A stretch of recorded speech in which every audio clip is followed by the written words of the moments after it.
Um, yeah, Dr. Suzuki once said, learning an instrument, a musical instrument, will help a child to have a beautiful heart and help him or her become a noble person. I truly believe in that. That's why I started my 11 years old Ryan and also 3 years and Colin, both in Suzuki method to learn the music instruments. However, I don't know what I'm committed for. And when I really started the journey with Colin when he was 3 years and a half, my dad was saying, Tina, this is too much. He's only 3 years and a half. My mom said, what he needs is more sleeping. And my husband, I thought he would support me. He said, 3 years old, Tina. I really wonder how you are going to get him practice. So there is not that much hopeful in the family. And through the daily practice, what I found, maybe a beautiful heart, maybe a noble person, but in the daily practice, what's in real is more likely builds in parents' patience as well as your blood pressure. So in today's story, I'm going to walk you through the journey that the 500 Bow Hope Challenge, me and Colin walked together. There were struggles, there were tipping points, there were unexpected magic. And then at the end of the speech, I will share you what I learned through it. So here's the struggle. We were so excited to accept the 500 Bow Hope Challenge at the beginning when the teacher says that to us. Just in 2 to 3 weeks, everything changed. So here is what's happening in the house.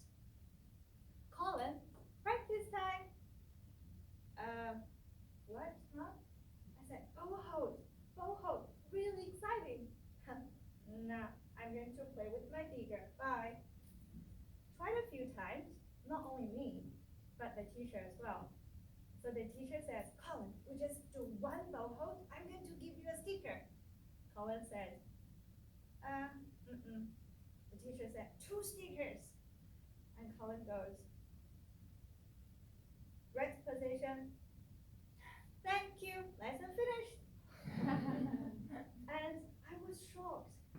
Then I thought I tried everything to help him to practice and make it fun. What I did is I sing with him, I make up stories, I really find out digger kind of things, play with him, and we even stuck papers on my face whenever there is a good bow hold full of papers.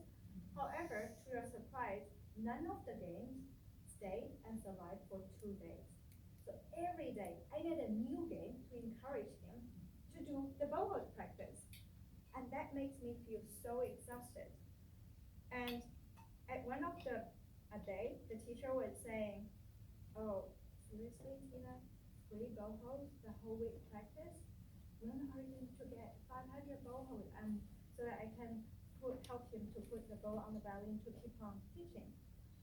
That really kind of hit me a bit. I'm comparing another child that who was slightly older than us but practicing every single day in their charts. I feel exhausted and a bit out of the week. I calculated 3 to 5 bow holds a week. It cost us about 130 weeks to finish the 5 bow holds. That's about 3 years. And come on, a PhD could finish in 3 years' time. I really feel I'm at the end of my week, and I have many times where I really want to give up. I seriously want to just give up, not learning. And 1,000 doubts, that's the only thing stay with me. Maybe I'm a tiger mom, I didn't aware. Maybe I'm ruining his love of music. Maybe I'm pushing him too hard. Maybe I didn't work hard enough to think about games. How come the other mom make his children that practice every single day? I don't know. Maybe he just needs to sleep and play. Before I make the final decision of totally giving up to learn violin, continuing, I make a decision to myself. I'm going to reach out to find out all the resources and people to ask for advice. And then I put it into my life practice. If it doesn't work, I really need to retire from the Tiger Mom gig altogether. So I went to reach out the best, most famous experience, Suzuki violin teacher, both in New Zealand and Australia. I make phone calls, online meetings, I join all kinds of parent talks. And also I call all the parents that I could reach out that to ask, did you start your child with really young age, anything that you'd like to share with me? To conclude all their advice. They were saying, give it a bit more time. Stay hopeful. Be fun. Keep trying, Tina. In other words, there's no solution. I was like, seriously? I still feel so stressful. Thinking about you're not moving anywhere and still having the lesson.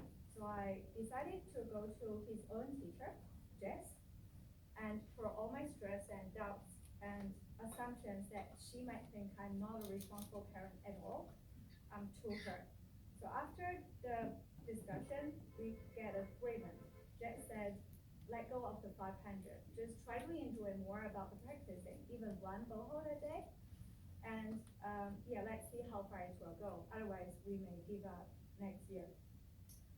So that gives me such a big relief. And you may not believe when I walk out through her fence of the house, I feel so relieved that I even want to cry.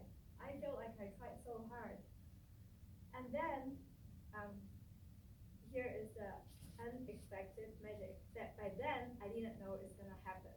So life continues. What I did differently is try to enjoy more about every second I'm with Colin to practice those bohos.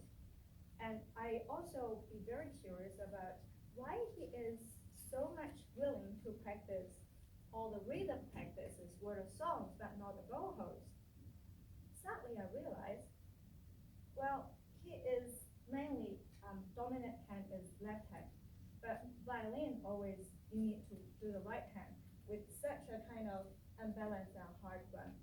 So he made lots of efforts, and one night he did 10 bohos altogether by himself. At that second, I was like really tearful and so surprised and touched. I'm a bit crying, let my emotion come out of it. I cannot believe it. And I suddenly realized all the learnings and everything happens behind the scene. So it's not means the children refuse practices, doesn't mean you refuse to learn. And I do need to keep trying, otherwise I couldn't see that. So what I learned the most is we need to, whatever goals or skills or challenge you're having, we really need to keep trying, stay hopeful, and make it fun. Most importantly, to stay together and work hard towards the goal. So hopefully, that's something that we can all take away. Thank you.